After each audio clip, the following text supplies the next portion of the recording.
Hey guys, welcome back to my YouTube channel. If you're new here, my name is Michelle and I make art videos, so welcome. But basically, I thought it would be fun today if I kind of looked back and re-reviewed a product that I reviewed in the past, right here if you're interested.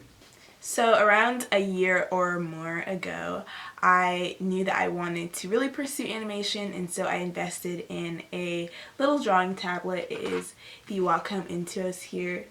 Where did the pen go? Here's the pen that goes with it, and you can just, if you were smart, you'd slip it right in there so you don't lose the pen.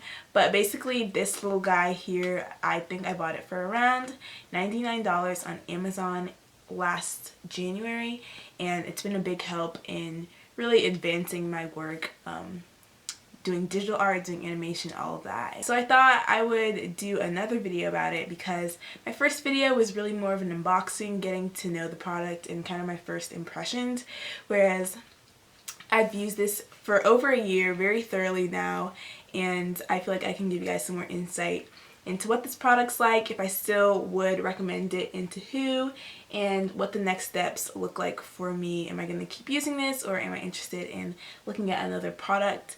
So yeah, we can go ahead and jump right into it then. So this is my Wacom Intuos drawing tablet. I purchased it in the color black. I got the wireless/Bluetooth version. Ran me down about $99, and it came with 3 software programs that I don't really use.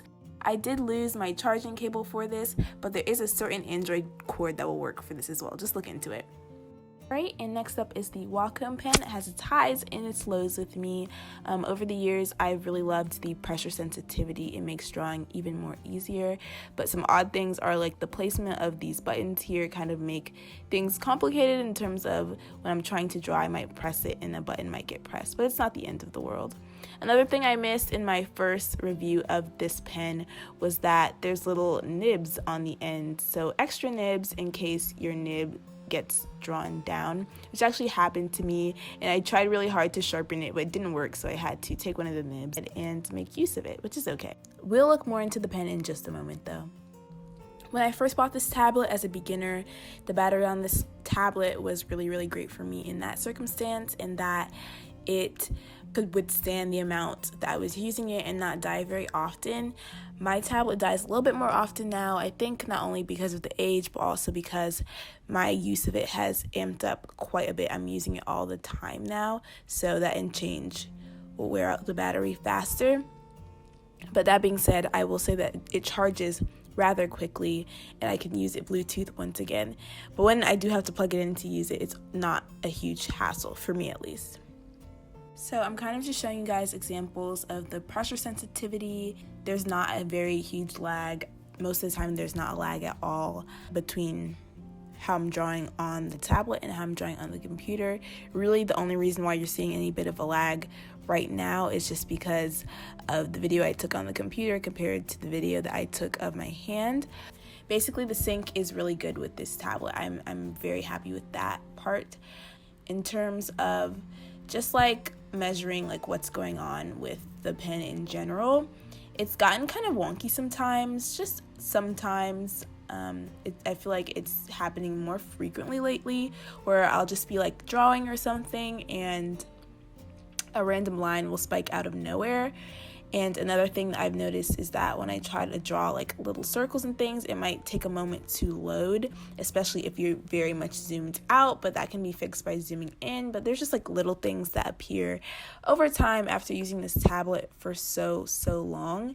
And it might have to do again with wear and tear on the nib. You know, I had the first nib that I used, which is like the tip of the pen. I've had that for a year and a half, and I managed not to have to change it out. I think just because I wasn't using it as frequently, but now that I am drawing so often, like I've mentioned, even the nib that I just changed to a few weeks ago is starting to have some wear and tear on it. So that's just something to keep in mind. The Intuos is still my baby for now, but I do have my eyes on the, I think it's called the Wacom Intuos or Wacom 1 or something. I'll put the name on the screen here for you guys to see what I'm talking about, but kind of like not the jump to the Cintiq yet, but it's somewhere in the middle between the Intuos and the Cintiq. I feel like is a good middle ground for me. I'll continue to use it until my nibs run away from me, and maybe at that point I will choose to graduate on to the next level, or maybe at some point when I'm just producing so much that I see it would be beneficial for me to move on to that next point. But for right now, I'm still on my Intuos. If you guys have any more questions for me or comments, let me know in the comments below. Don't forget to hit the subscribe button if you really enjoyed this video, and I will see you guys in the next one. Bye!